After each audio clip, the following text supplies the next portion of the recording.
j'en ai. Je l'ai de l'eau. Merci. Non, la chaise, j'ai demandé à Jean-Sébastien de la laisser pas trop loin parce que oui, je me sens bien dans mon corps par la grâce de Dieu, mais Carl lui dit, c'est parce que la madame, elle a encore des étourdissements suite à l'accident, les séquelles et tout. Donc, de temps en temps, un petit peu d'étourdissement. Ça branle un petit peu. Fait que oui, la chaise, elle ne sera pas très loin en cas de besoin. Alors, comment vous allez? Je suis tellement contente et bénie d'être avec vous. Mais je vais vous demander de faire quelque chose avant tout. Je vais demander à tous les papas s'ils veulent bien se mettre debout. Et nous allons, avec nos papas qui sont là, terrestres, devant nous, nous allons donner vraiment une ovation au Seigneur pour ses papas, mais pour notre Papa Céleste aussi. Bonne fête à vous. Gloire à Dieu. Alléluia. Merci, Seigneur. Gloire à Dieu. Bon. Attachez vos tuques. Il y a 6 ans, Pasteur Pierre m'avait demandé de prêcher à la fête des mères. Pour ceux qui connaissent un petit peu l'histoire de la famille Pinard et Pinard-Siméon, parce que moi, c'est Siméon. Il y a 6 ans, on a eu un accident de voiture. Et j'ai eu pas mal de blessures, comme vous le savez, donc, entre autres, la commotion cérébrale que je pensais pouvoir me remettre le plus rapidement possible. Finalement, par la grâce de Dieu, ça va beaucoup mieux maintenant. C'est fini le temps où je rangeais le sel, le sucre, les ciseaux dans le frigidaire. À cette heure, ça va là où ça doit aller. Et comme quoi, vraiment, notre Dieu est vraiment un Dieu... il est tout simplement extraordinaire. Et le sujet qu'il m'avait mis à cœur de prêcher à ce moment-là, c'était sur la guérison. Pour pouvoir apporter un regard d'équilibre par rapport à la guérison. Parce que parfois, on prie, les personnes sont guéries, parfois, les gens meurent. Dans ce temps-là, on fait quoi? Et que là, le Seigneur m'avait vraiment mis ce sujet-là à cœur. Et je me souviens, lorsque je me suis retrouvée aux urgences et que le médecin m'a annoncé, il m'a dit, « Je ne sais pas, Madame Siméon, est-ce que vous faites un AVC? » Parce que j'étais toute paralysée, tout le côté droit. Elle me dit, je ne sais pas si c'est un AVC, je ne sais pas si c'est une commotion cérébrale, mais vous ne rentrerez pas chez vous. Là, j'ai commencé à pleurer. Elle dit, je dois vous garder pour qu'on puisse passer un scan, etc., des choses. Et là, j'ai appelé Pasteur Pierre de ma civière des urgences. J'ai dit, le médecin vient de dire que je ne rentre pas parce que demain, à la première heure, je dois passer un scan, donc je ne pourrai pas prêcher. Il me dit, garde le message. Il est prêt? Garde-le. Tu vas avoir besoin à un moment donné. Tu vas le prêcher. OK.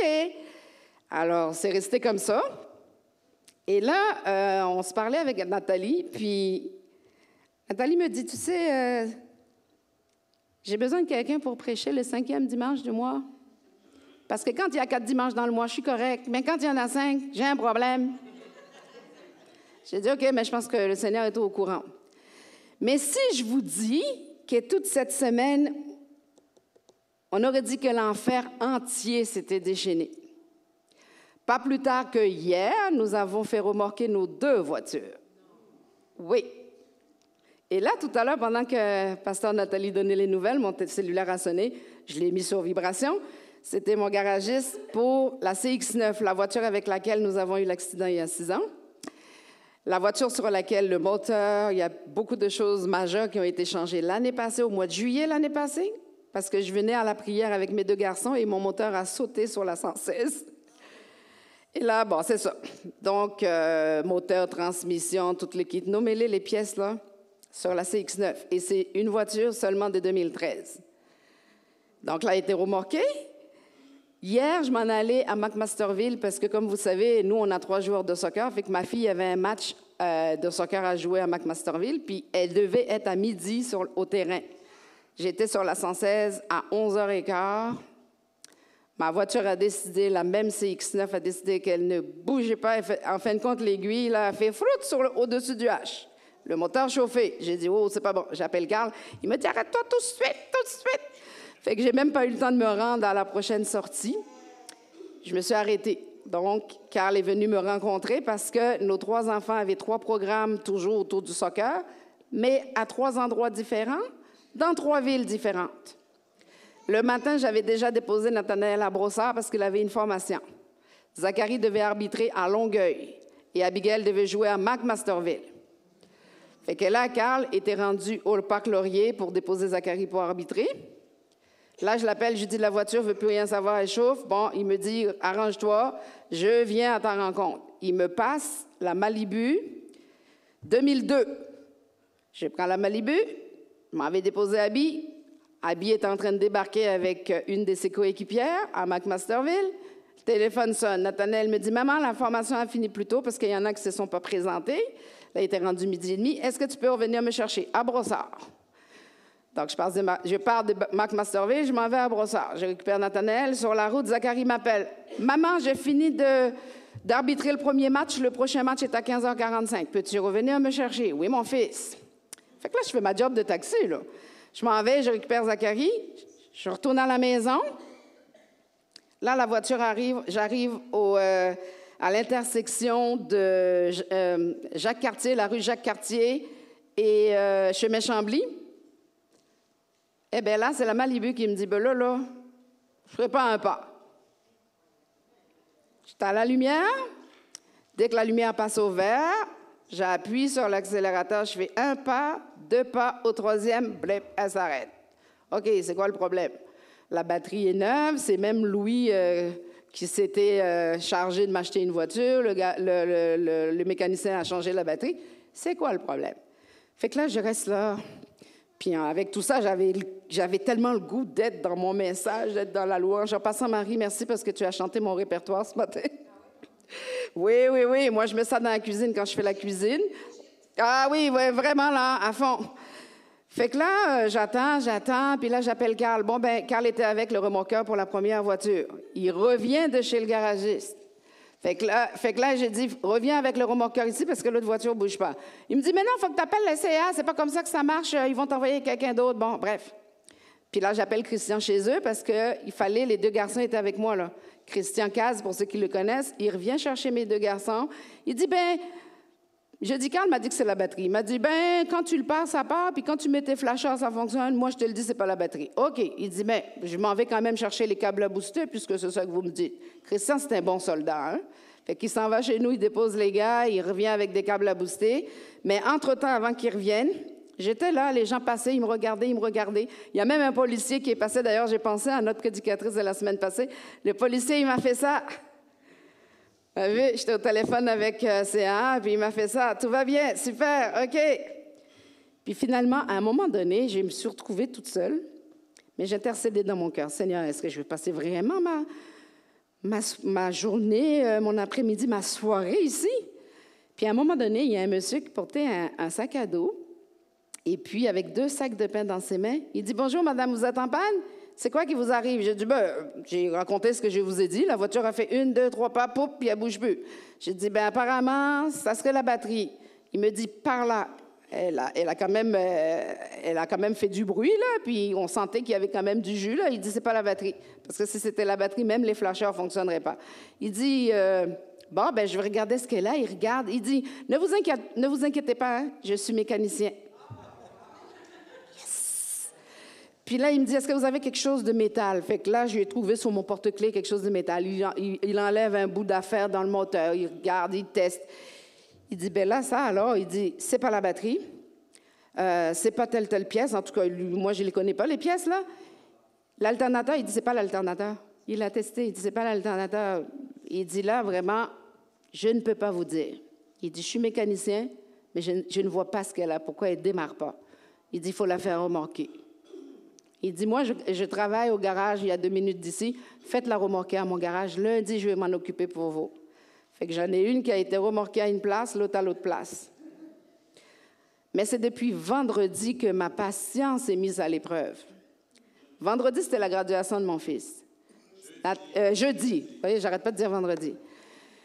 Là, j'ai mis 30 heures pour accoucher. J'ai pas trouvé ça tellement long. Mais là, 3 heures de graduation, je disais, là, c'est too much. Là, j'ai dit à Carl, écoute, donc, est-ce que toutes les mamans s'étaient donné un rendez-vous pour accoucher en 2009, en 2007 ou quoi, là? Ça finissait plus. Ça a commencé à 19h, ça a fini à 22h02. Puis j'étais pognée avec une migraine depuis le matin. Puis les parents fiers, ça criait, ça sautait. J'ai dit, Seigneur, sors-moi de là, je t'en prie. Mais bon, mon fils, là, il s'appelle Pinard, hein, fait que la lettre P, là, par le temps qu'on y arrive, c'était longtemps. En tout cas, j'arrive chez nous, j'ai dit, Seigneur, ouais, ben merci de m'avoir donné vraiment la patience pour passer à travers. Mais je n'étais pas du tout, je ne soupçonnais pas du tout ce que j'allais vivre le lendemain avec les 2 autos qui se faisaient remorquer. Nous, on habite Longueuil, on a une famille de... pas le lendemain, oui, c'est ça. En passant, je suis dyslexique, hein, fait que je vous le dis comme ça.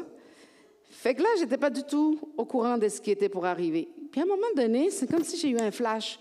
Il y a 6 ans, tu étais supposé prêcher, puis c'est ta voiture qui s'est faite. Puis là, maintenant, les 2 se font remorquer. L'heure de dire, ben regarde, c'est comme si tu n'iras nulle part, là, tu vas aller où, là? J'étais pas paniquée, pas en tout. J'avais une paix, parce que je savais que le Seigneur était au contrôle. Puis là, Charlie m'écrit, on va venir vous chercher. Christin est venu chercher une gagne, Charlie est venu à Longueuil chercher une gagne, puis nous sommes là. Dieu est tout simplement bon. Dieu est bon. Parce que moi, je vous dis, honnêtement, là, hier soir, pasteur Nathalie m'a envoyé un petit message. Elle a dit, j'ai hâte de t'entendre. J'ai répondu, moi aussi, j'ai hâte de m'entendre. Parce que vous allez voir que ce que Dieu m'a mis à cœur, là, c'est vraiment quelque chose. Je vais vous l'apporter aussi simplement qu'il me l'a mis sur mon cœur. Je vais demander, justement, pour vous mettre en contexte, on va dans l'Ancien Testament. C'est un passage sur lequel vous avez déjà entendu beaucoup de prédications. Mais la facette qui m'a été communiquée, je n'ai jamais entendu personne parler là-dessus. Donc là, j'ai dit, Seigneur, OK, let's go, on y va. Je vais demander, moi, j'aime ça impliquer le monde, hein. Zacharie, c'est lui qui m'a habillée, il dit, maman, t'es full belle comme ça, mets ça. OK. Fait que j'ai dit à Nathanaël, j'aimerais ça que tu lises mon passage principal. Il me dit, maman, tu prends des risques de demander à un dyslexique de lire le passage. Dieu aime les dyslexiques. Fait que Nathanaël, tu veux bien approcher? Je pense qu'Annie, tu dois l'avoir, sa belle photo de graduation. Avec... Et voilà!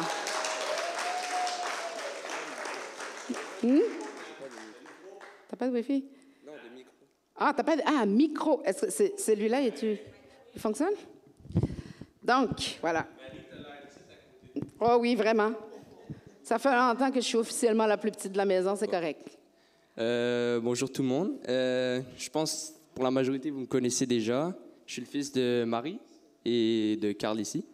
Et j'ai 16 ans, bientôt 17, et je m'en vais au cégep. Ouais. Et bateau. Ouais.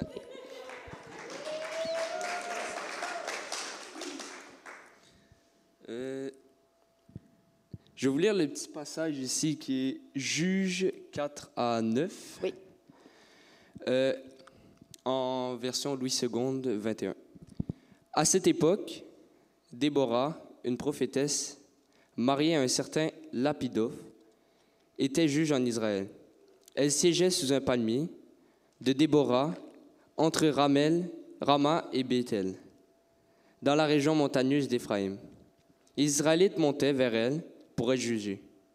Elle fit appeler Barak, fils d'Abinoam, originaire de Kédesh-Nephtali, et elle lui dit, « L'Éternel, le Dieu d'Israël, t'a donné l'ordre suivant. Vas-y, prends la direction du mont Tabor, en emmenant 10 000 hommes des tribus de Nephtali et de Zébulon. J'attirerai vers toi, au torrent du Kison, Sisera, le chef de l'armée de Jabin, avec ses chars et ses troupes, et je les livrerai entre tes mains. » Barak dit à Déborah, « Si tu viens avec moi... » Oh, désolé. Si tu viens avec moi, tu viens avec moi... Je partirai. Ouais, je ne partirai pas. Je partirai. Oh, je partirai. Désolé. Dyslexie! C'est pas facile pour moi de lire. Mais si tu ne viens pas avec moi, je ne partirai pas. Elle répondit, « J'irai donc avec toi, mais tu n'auras aucune gloire. sur la voie où tu t'engages, car c'est entre les mains d'une femme que l'Éternel livrera Sisera. Déborah se leva et se rendit à Barak, à Kédesh. Merci. On a bien été au verset... Ah, il reste encore une autre partie. Oui. La suite. L'Éternel mit en déroute. 15-16. L'Éternel mit en déroute Sisera, tous ses chars et tous les champs, et livra à l'épée de Barak. Sisera descendit de son char et s'enfuit à pied. Barak poursuivit les chars et l'armée d'Aros Seth Goïm. Toute l'armée de Sisera tomba sous les tranchants de l'épée, sans qu'il n'en reste un seul homme. Amen, amen. Alors, je pense qu'on peut afficher maintenant le titre qui va avec ce passage. Alors, moi, j'ai souvent entendu prêcher sur de façon négative sur Barak, que c'était LH, pas dit peut-être directement comme ça, mais qu'il n'était pas très courageux, etc. Eh bien, moi, je n'ai pas vu ça comme ça du tout. Il faut savoir que Déborah et Barak n'étaient pas un couple. Barak était un leader, un serviteur. Déborah, une prophétesse. Déborah était mariée. Donc, on l'a lu au début. Donc, elle avait son mari. Mais au niveau du maintien d'ordre, pour faire un petit peu, comment je peux dire, l'historique du livre des Juges, le livre des Juges est un des livres un des plus violents, je trouve, moi, dans la parole de Dieu, où il se passait tout. Pourquoi? Parce que c'était une période où il n'y avait pas vraiment des rois, des personnes en Israël, il n'y avait pas de leader vraiment en Israël.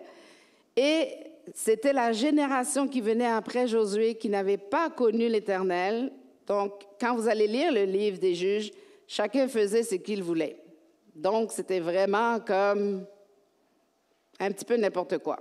Et c'est dans ce contexte-là, dans cette atmosphère-là, que l'Éternel a suscité ces deux leaders qui ont deux fonctions différentes, qui sont de deux sexes différents, mais qui pourtant sont complémentaires. Vous allez voir au fil du message comment, dans leur façon de fonctionner, comment ils se complètent. Donc, ça, c'est les passages que Nathanaël a lus. Moi, au début, en tout début avec ce message-là, j'ai eu un verset qui me venait tout le temps dans la tête, puis je le récitais. Puis je disais, Seigneur, pourquoi je dois réciter ça? Quand les fondements sont ébranlés, le juste, que fera-t-il? Il faut savoir que quand il arrive des difficultés dans nos vies, en tant qu'être humain, en tant qu'homme, en tant que femme, en tant qu'enfant de Dieu, en tant que serviteur de Dieu, les difficultés sont des leviers de changement. Moi, je pense que probablement, pourtant, je me croyais une personne patiente, mais avec tout ce dont j'ai dû traverser ces dernières années, je pense que ma patience a été testée pas à peu près. Je dis, Seigneur, je pense que je ne sais pas si j'ai encore appris tout ce que j'ai besoin d'apprendre au niveau de la patience, mais je suis en progression. Je marche en progression. Les difficultés doivent nous pousser au changement. En espagnol, je l'ai mis en espagnol pour faire un petit clin d'œil à mon frère Romel, cambio. Si les difficultés arrivent dans nos vies et puis qu'on ne change pas, là, il y a un méchant problème. Les difficultés doivent nous pousser à poser des actions. On doit prendre action. On doit faire quelque chose. N'est-ce pas? Je vais juste me retrouver dans mes notes. OK.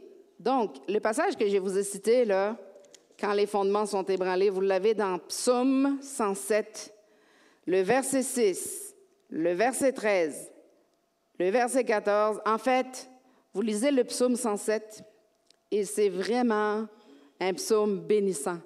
Parce que là, on voit la détresse de l'homme versus l'amour, la compassion et la grandeur d'un Dieu qui est fidèle en toutes circonstances. Fait que moi, je vous encourage vraiment à, dans vos moments de difficulté, parce que vous savez, là, moi, j'aime bien, le couscous, c'est un plat que j'aime beaucoup. Mais pour avoir été dans le désert pas mal durant ces 6 dernières années, il n'y a pas de couscous dans le désert. Le désert est vraiment un désert. Mais un désert avec la présence de Dieu, avec la présence du Saint-Esprit, ça fait toute la différence. Mais vraiment, je peux vous le dire, c'est du vécu, là. Parce que je me souviens des nuits après l'accident où j'avais tellement mal, ma tête était comme pour être explosée. Tout ce que je faisais, je fredonnais des chants dans mon cœur, puis les larmes coulaient parce que je ne pouvais même pas ouvrir ma bouche pour chanter tellement que j'avais mal. Et j'étais en petite boule sur mon divan parce que je n'avais pas de position. Mais là, au fond de mon cœur, je savais, mon espérance était que Dieu me secourt. Toujours. Puis il y a 2 versets que le Seigneur m'avait donnés dans mon cœur après l'accident. « Je ne mourrai pas, je vivrai et je raconterai les merveilles de l'Éternel. » C'est dans le psaume, je n'ai pas retenu la référence.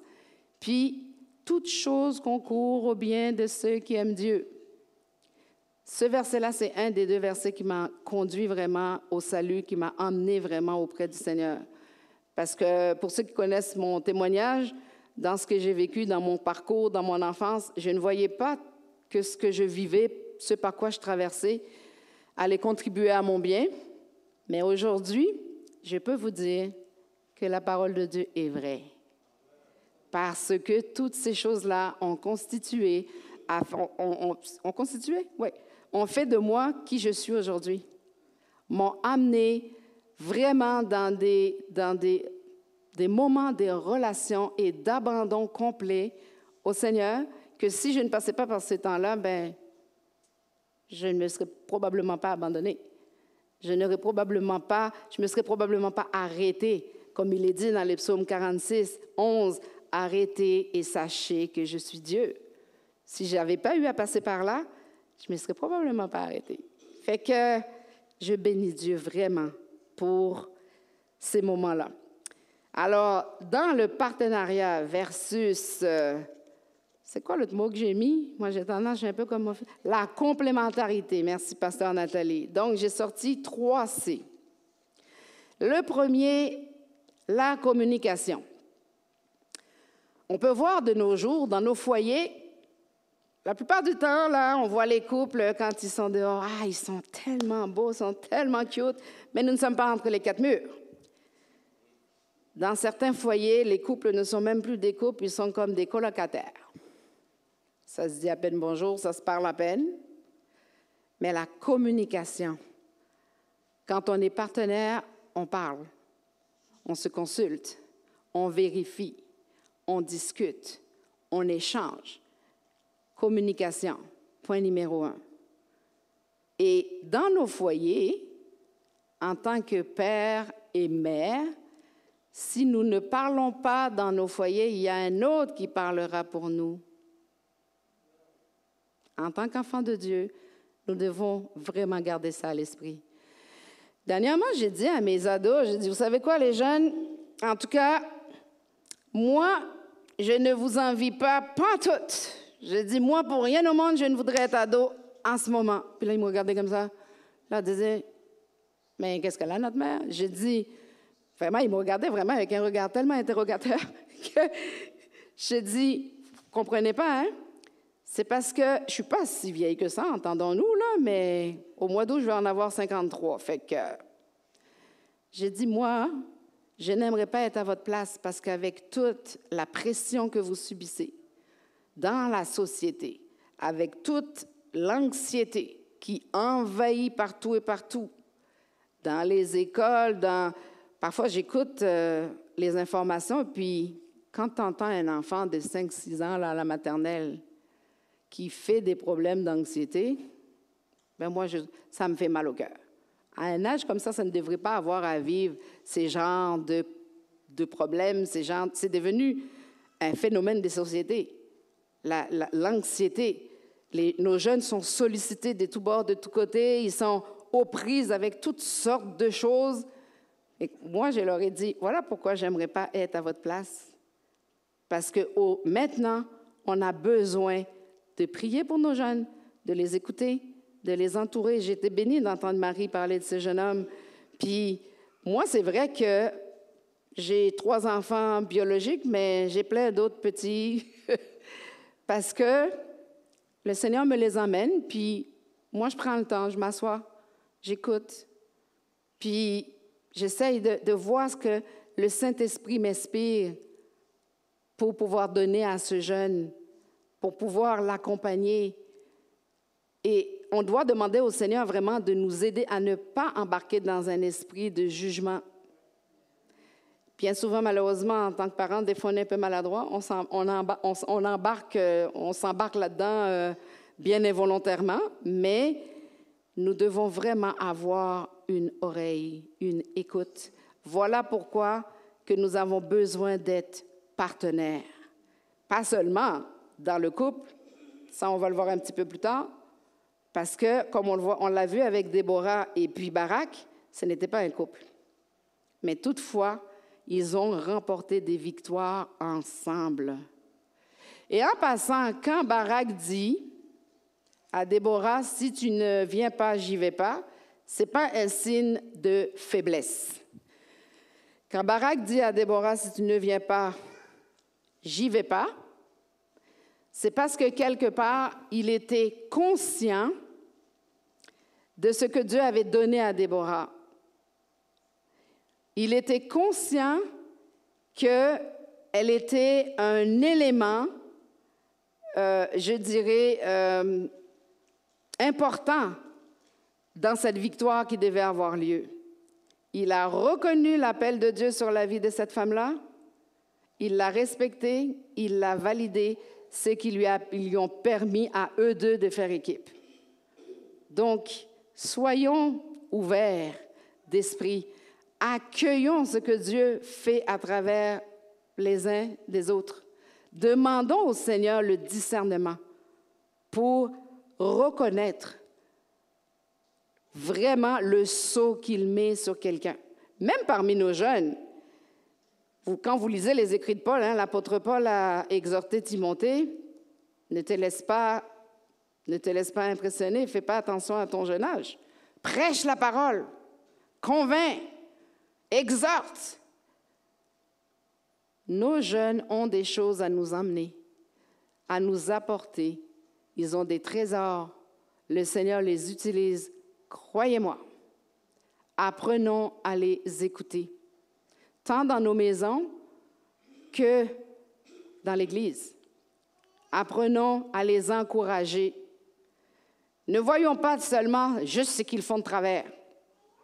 Parce que par définition, un adolescent, je risque de me faire parler après, là, est maladroit. C'est vrai, les gars, oui ou non? Baf!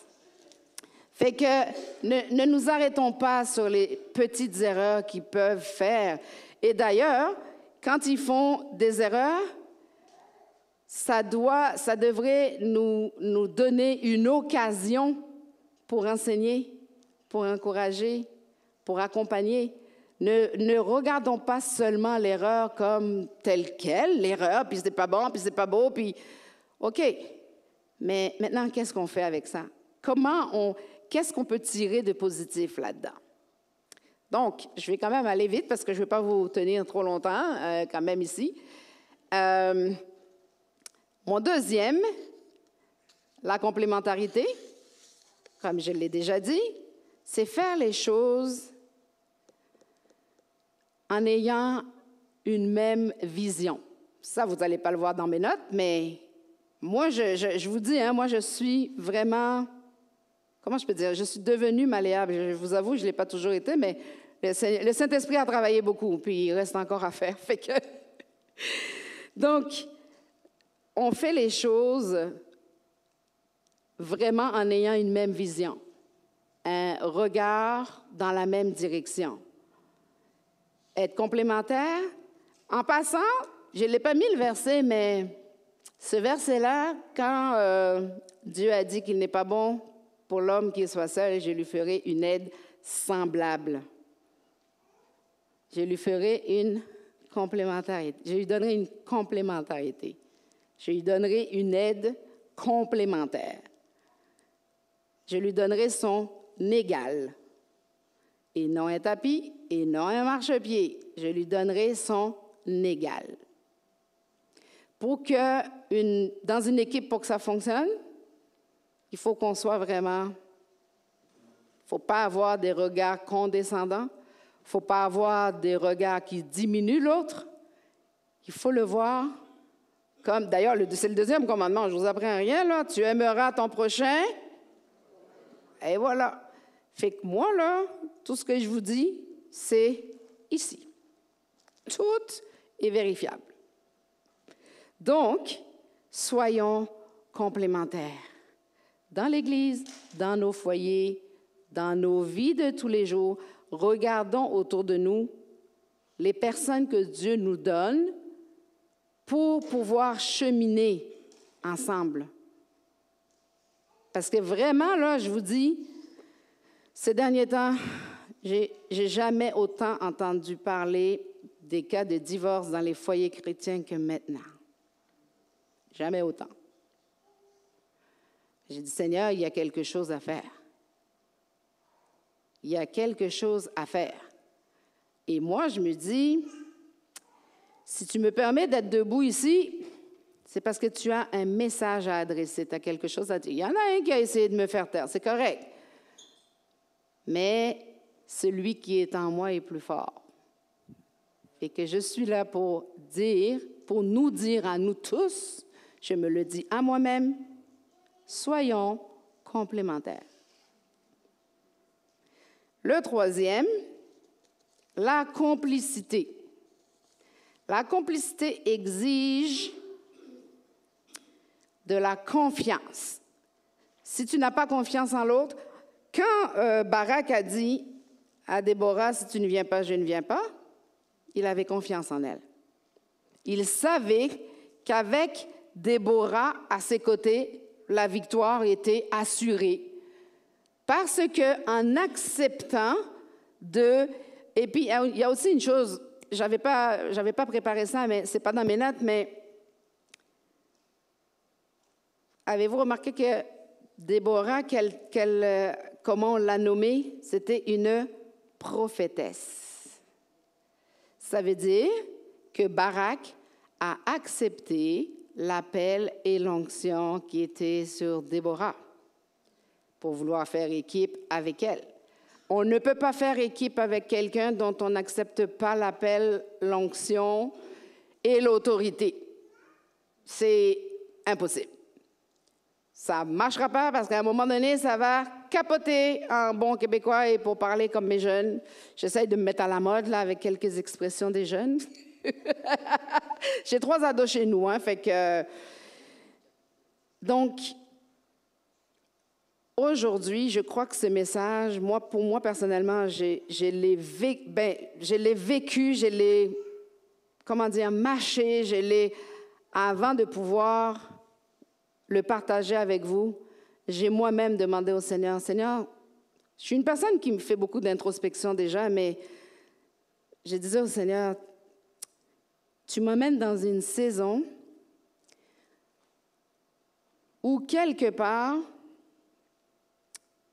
je n'ai pas le choix de sortir du sac. J'ai été cachée un bon bout de temps. Il y en a beaucoup qui ont essayé de me faire taire. Et curieusement, le diable n'est pas toujours le numéro 1 à faire ce genre de sabotage. Bien souvent, c'est entre les enfants de Dieu eux-mêmes. Par jalousie, par comparaison, par compétition,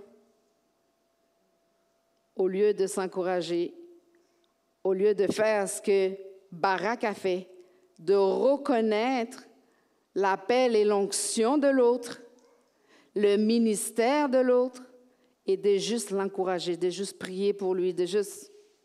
Ben non, on se sabote, on se dit des choses méchantes, Finalement, le diable n'a pas besoin de faire grand-chose, puisque quelque part, entre nous autres mêmes, on fait la job à sa place. Fait que dans le fond... Donc, je crois qu'aujourd'hui, ce que le Seigneur veut que nous apprenions en tant qu'assemblée, nous devons marcher tous d'un même pas. Nous devons regarder dans la même direction.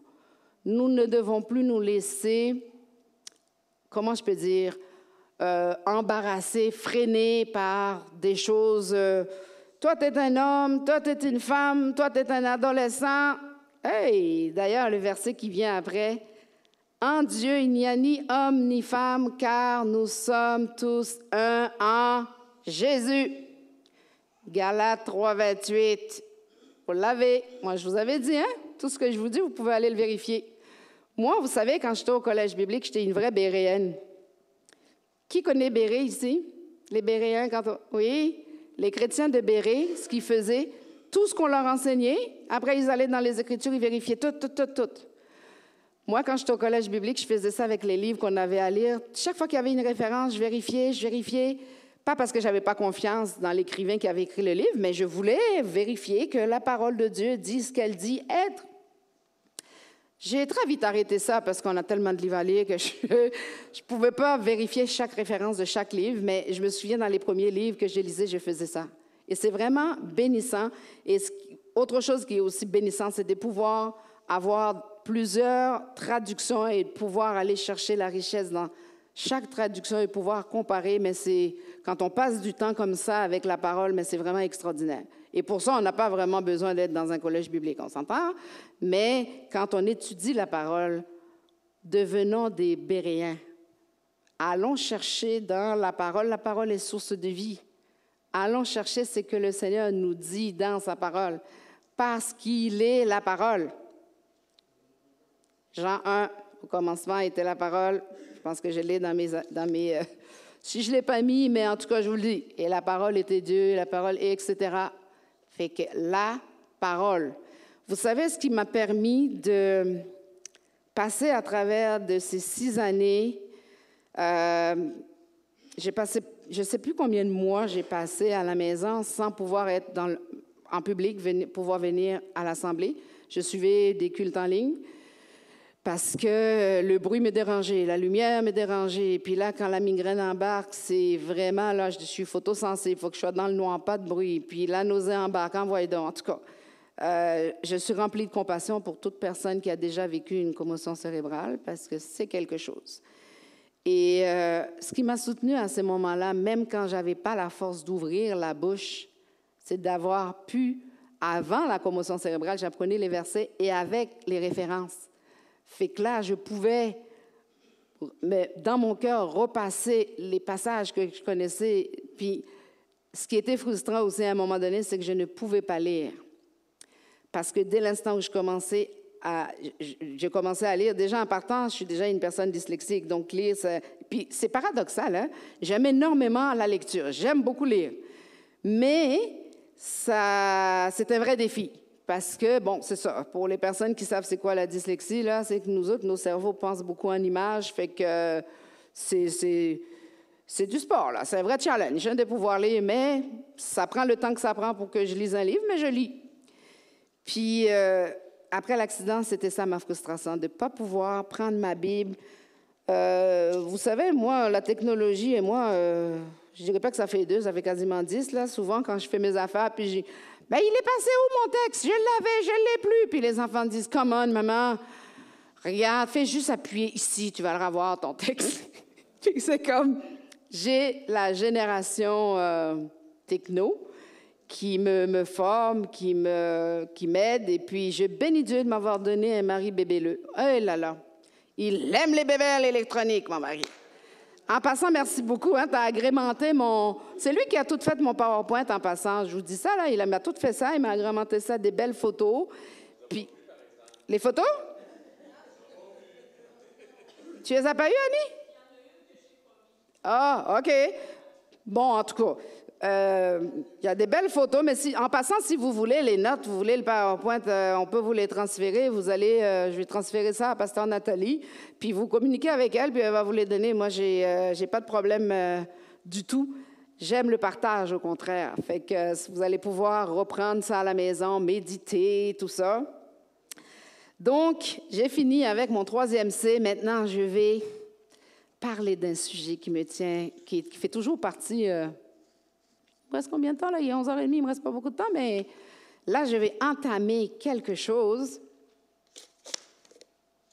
D'ailleurs, je vais saluer Navin et Nathalie qui sont avec nous, qui sont vraiment des personnes de cœur. C'est des personnes qui étaient avec nous dans notre groupe de prière et d'intercession lorsque nous étions impliqués à l'Église Sans Frontières. Pendant 10 ans, nous avons été là, Carl et moi, puis Navin et Nathalie, on allait dans la maison de prière à tous les samedis intercéder, on préparait le terrain pour le dimanche avant que le culte ait lieu. Fait que là, ce matin, merci d'être venu m'encourager. Des intercesseurs, le frère Navin, je vous encourage de parler avec lui parce que Navin est vraiment comment je pourrais dire ça, là, un évangéliste dans l'âme. Il fait vraiment la mission avec Nathalie, Johanna, sa fille, puis il a toute une équipe où ils vont rencontrer les sans-abri à Montréal. Et ils font aussi de la mission... vous allez où déjà? À Kitsakik. Puis maintenant, ils ont fait la mission à Kitsakik, je pense que c'est comme ça que ça se prononce, là. Fait que toujours vraiment pour pouvoir rencontrer les gens, distribuer des Bibles, évangéliser. Et c'est vraiment enrichissant de les avoir dans notre environnement. Ça donne un petit boost pour l'évangélisation. Donc voilà, merci d'être venu. Là, je vais vous parler de la sentinelle. Est-ce qu'on peut voir la photo là-dessus, la photo de la sentinelle? On va parler du devoir d'une sentinelle. Moi, j'aime ce mot-là parce que quand Carl y prêchait avec Ézéchiel, puis à un moment donné, il me dit « Ah, chérie, tu vas aimer ça, la sentinelle. » Oui, j'aime la sentinelle, le devoir d'une sentinelle. Donc, vous allez voir ça d'abord dans Habacuc 2:1. Je veux être à mon poste, je veux me tenir sur la tour, je vais veiller pour voir ce que l'Éternel me dirait et ce que je répliquerai à mes reproches. Et pourquoi je parle de sentinelle? Parce que à chaque mercredi, nous avons un groupe de prière de l'Assemblée. On se rencontre, on chante, on loue, on adore Dieu à travers des chants, des cantiques, etc. Puis on partage des témoignages, on intercède pour l'Église, on intercède pour Pasteur Nathalie, sa famille, parce que je vous dis honnêtement, là, quand l'ennemi vient attaquer, là, il commence pas par nous autres, il commence par la tête, parce que la tête est exposée. Fait que prions vraiment pour Pasteur Nathalie et sa famille, couvrons-les vraiment de la prière. Donc, c'est ça la job d'une sentinelle, c'est de se tenir sur la brèche. Nous avons aussi dans Ézéchiel 22:30, « Je cherche parmi eux quelqu'un qui construit un mur, qui se tienne à la brèche devant moi en faveur du pays, pour que je ne le détruise pas, mais je n'en trouve pas. Puisse le Seigneur trouver en nous des sentinelles. » Et c'est là que je veux inviter Charlie. Je ne t'ai pas oublié, Charlie, inquiète-toi pas, là. Charlie va nous partager quelque chose en lien et en rapport. En passant, ce n'est pas 2 messages, hein? C'est un seul et même message. Nous sommes partenaires et nous sommes complémentaires dans la prière. J'ai fini par cette partie-là, avec cette partie-là, parce que c'est mon cœur, là. Fait que j'ai réservé ça. Fait que Charlie va nous partager. Oups! Toi, tu restes là, toi. Depuis ce matin, le micro, il n'arrête pas de s'en aller. Voilà. Vas-y. Bien, premièrement, ce n'est pas ma force de témoigner.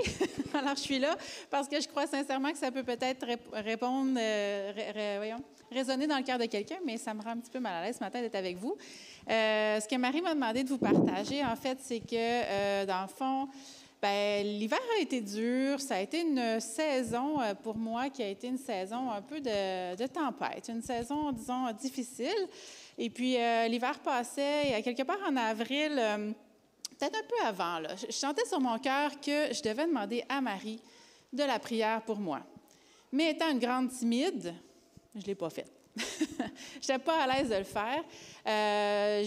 On dirait, hein, Marie, vous la sentez, on voudrait toute cette fois notre maman. Hein. C'est comme une maman, elle est remplie d'amour, mais je sentais qu'il fallait que je lui demande, je sentais que sa prière allait être tellement une prière puissante, mais je n'étais pas capable de le faire. Jusqu'à quelque part en avril où j'étais très malade, on avait un bon, probablement l'influenza à la maison, là, un bon gros rhume. Et puis, Marie a eu la gentillesse de préparer un repas pour moi et ma famille.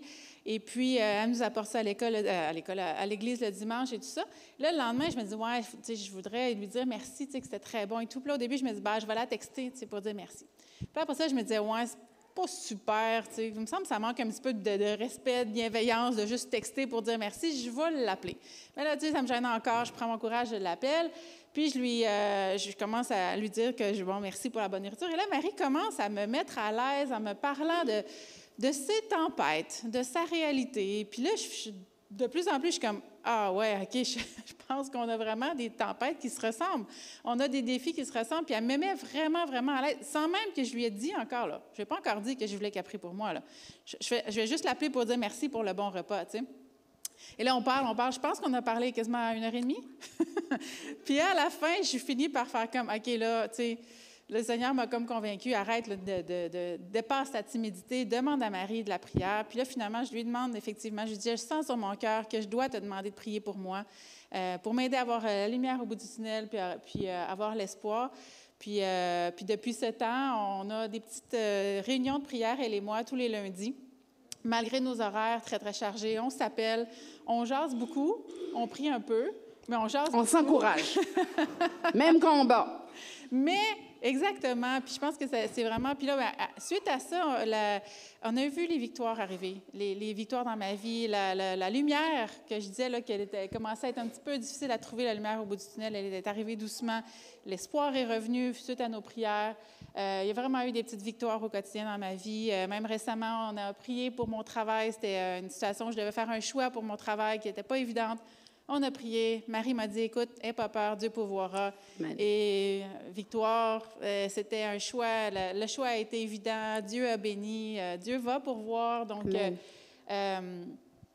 c'est ça. Donc, c'est pour dire comment la prière, le partenaire, c'est comme ça qu'on s'appelle des partenaires de prière. On est des amis, je pense, maintenant, là. Oui. Mais on est aussi des partenaires de prière. Puis, c'est vraiment, tu sais, quand on prie ensemble, Dieu répond. Amen. Puis, ça a été une bénédiction. Donc, c'est ça que Marie voulait que je vous partage. Merci, Charles.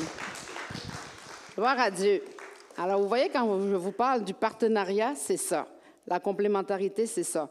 Moi, souvent, quand il m'arrive quelque chose, je prends mon téléphone.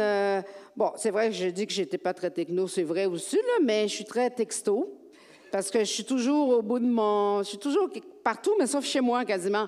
Fait qu'à tel point qu'on a fait enlever le téléphone de la maison parce que, dans le fond, je vous ai raconté un petit peu mon parcours seulement sur la journée d'hier, en passant. Puis en passant, ça, c'est quasi mon quotidien, là, parce que j'en ai 3 qui jouent au soccer compétitif. Moi, je fais du taxi tout le temps, là, mais je bénis Dieu, Nathanaël. Bientôt, on va avoir son permis. Yeah! Fait que j'en aurai un déjà qui va pouvoir se véhiculer tout seul bientôt. Mais tout ça pour vous dire que moi, dès qu'il arrive quelque chose, j'envoie un petit texto à Pasteur Nathalie, j'en envoie à Charlie, j'en envoie à Marie-France. Puis là, on n'est pas dans la même maison. On n'est pas dans le même lieu. On n'est pas ensemble, mais en esprit, on est unis. Et avec Charlie, on a mis en place quelque chose sur laquelle on ne déroge pas. Et je pense qu'en soirée, ça fonctionne mieux, notre affaire, hein, parce qu'on a essayé en journée avec les rendez-vous, puis ça donne pas vraiment bien. Mais un coup qu'on a couché, moi, j'ai plus personne à coucher. Yes, merci Seigneur. Bien, je dis à Charlie, regarde, occupe-toi de ta gang, puis texte-moi ou appelle-moi quand tu es prête. Puis, en général, à 20 heures, si vous essayez de me joindre vers 20 heures puis que je ne réponds pas, c'est parce que je suis déjà connectée. Et qu'on prie ensemble à tous les lundis. Charlie et moi, on prie pour nos enfants, on prie pour nos foyers, on prie pour l'Église, on prie parce que comment je peux dire, nos responsabilités ne nous permettent pas de pouvoir nous retrouver ensemble. Charlie travaille en journée. Moi, je fais le taxi. Je suis partout. Fait que en soirée, c'est l'idéal pour nous. Donc, trouvez-vous un partenaire, trouvez-vous un moment, trouvez-vous une façon, mais faites quelque chose. Agissez. Et en passant, si vous voulez trouver un partenaire de prière, votre mari n'est peut-être pas et probablement pas le meilleur partenaire, parce que je vais peut-être défaire un mythe. Les gens pensent dans les couples pastoraux, oh, les prient ensemble, ouais! Chez nous, oui, quand il y a une problématique, quelque chose avec les enfants, un sujet spécifique, oui, on peut prier ensemble, on se réunit, on prie ensemble. Mais si vous voulez avoir une autre sentinelle comme partenaire, ça ne sera pas votre conjoint, probablement pas. Pourquoi? Parce que vous n'avez pas le même rythme de vie. Moi, je suis le matin, là, s'il vous plaît, laissez-moi me réveiller. Parlez-moi pas personne, laissez-moi. Je ne suis pas très matinale. Bien, je le fus plus jeune, plus tôt, mais surtout depuis après l'accident, le matin, c'est extrêmement difficile. Il n'y a pas un matin que je me lève, que je ne sois pas poquée à quelque part, il n'y a pas quelque chose qui fait pas mal. Puis... Mais Dieu fait grâce. Mais Carl, lui, le matin, envoie donc, il est debout, hop, hop, puis ça parle fort, puis pour peu qu'il n'ait pas encore pris sa médication, et boy! Fait que là, non, c'est pas... moi, c'est le soir. Moi, le soir, ça va, je suis bien, là. Mon corps a eu le temps de se placer, puis je suis encore... Lui, parfois, j'essaie de lui parler, la seule chose que j'entends, c'est... OK.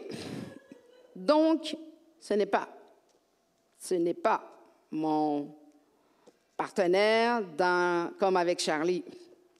Ça ne peut pas, là, parce qu'on n'a pas le même rythme. Donc, voilà pourquoi je vous dis que soyez pas frustrés. Au début de mon mariage, ça me dérangeait, par exemple, quand il ne m'écoutait pas. Ou alors, il me disait, juste pour que je le laisse dormir, je lui demandais quelque chose, il me disait, oui, pas de problème. Une journée passée, il ne faisait pas. 2 jours passés, il ne fait pas. 3 jours. Je dis, mais pourtant, tu m'as dit oui. Mais quand ça, je t'ai dit oui? Mais oui, quand on était dans le lit, là, tel soir. C'est parce que lui, là, il était déjà parti. Il m'a dit oui pour que je le laisse tranquille. Mais il n'était pas là, là. Il n'était pas là pantoute. Fait que trouvez-vous une personne qui a le même rythme que vous pour pouvoir prier ensemble.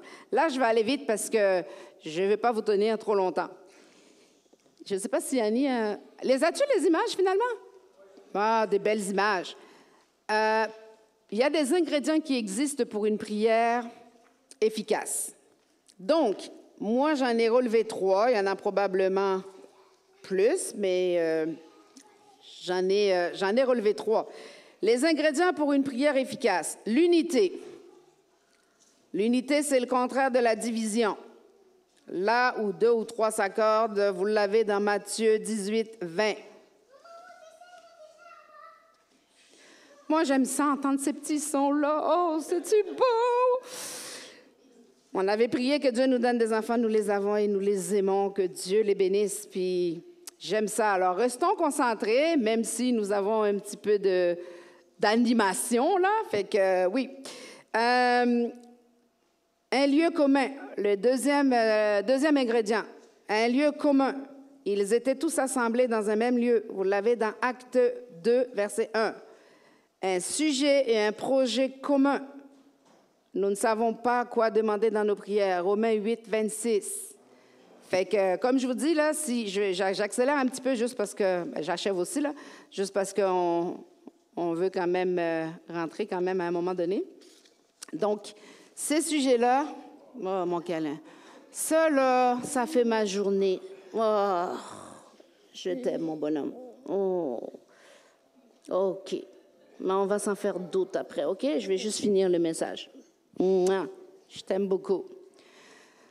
C'est que ces petits garçons-là, quand il est arrivé à l'église, là, c'est un des enfants que Dieu a choisi vraiment pour guérir mon cœur, me restaurer, parce que pour ceux qui le savent, là, ou ceux qui ne le savent pas plutôt, j'avais un service de garde en milieu familial accrédité. Ça faisait 10 ans que j'avais mes petits bouts de chou et que j'ai dû tout arrêter à cause de l'accident parce que je ne suis plus opérationnelle sur le marché du travail. Fait qu'à cause des conséquences que vous savez, là, des séquelles de l'accident. Fait que moi, ça, là, c'est des beaux clins d'œil que le Seigneur me fait. Donc, je vous ai dit que nous avons besoin d'être ensemble pour prier, même si on n'est pas forcément dans le même lieu. Je vous ai cité tantôt dans un même lieu, dans le contexte des Actes des Apôtres. Mais comme vous avez vu avec Charlie, elle est chez elle ou en train de marcher au parc. Moi, je suis dans un autre lieu, mais on prie, on est ensemble, on est unis en esprit. Donc, la parole de Dieu, c'est l'antidote au doute. Parce que parfois, quand on veut prier, on se dit « Oh, mais je suis pas bon. Oh, j'ai pas les mots. Je sais pas quoi dire. Je sais pas comment faire. Blablabla. » La parole de Dieu nous enseigne. Si on ne sait pas comment prier, la parole de Dieu nous enseigne. Mais ça, c'est le passage que je vous ai cité à un moment donné, Jean 1, 12, là, à tous ceux qui l'ont reçu, etc. Et la foi vient de ce qu'on entend. Donc, c'est ça quand on a des doutes. Ça aussi, antidote au doute. La foi vient de ce qu'on entend et ce qu'on entend vient de la parole de Dieu. Romains 10, 17. Et je conclus en vous disant ceci. La force de la famille demeure dans la cohésion dans le couple. La force de la famille demeure dans la cohésion dans le couple. La force de l'Église demeure dans la cohésion du groupe. Il y en a toujours un qui va toujours chercher à diviser. Et là où il y a un manque de cohésion, forcément, il y a division. Fait que soyons ensemble, soyons complémentaires, soyons partenaires en prière dans nos combats de maman, comme Charlie l'a dit tout à l'heure, dans le combat, dans nos couples. Enfin, moi, je vous encourage. Tournez-vous vers la personne que Dieu vous met à cœur, la personne avec laquelle vous vous sentez bien. N'ayez pas peur de dire « J'ai besoin d'être soutenu, j'ai besoin que tu pries pour moi, j'ai besoin que tu pries avec moi. » Et vous allez voir comment est-ce que le Seigneur va agir, puis il y en a un qui n'aura plus de place. Il ne pourra plus agir, il ne pourra plus diviser, il ne pourra plus arriver puis dans les familles puis saboter, parce qu'il n'aura plus de place. Les places vont être déjà comblées. Que le Seigneur vous bénisse. J'espère que je ne vous ai pas endormi. J'espère que, en tout cas, que le Seigneur va faire cheminer vraiment cette parole dans le cœur de chacun de nous, dans chacun de nos foyers. Et ensemble, soyons plus forts. Que Dieu vous bénisse.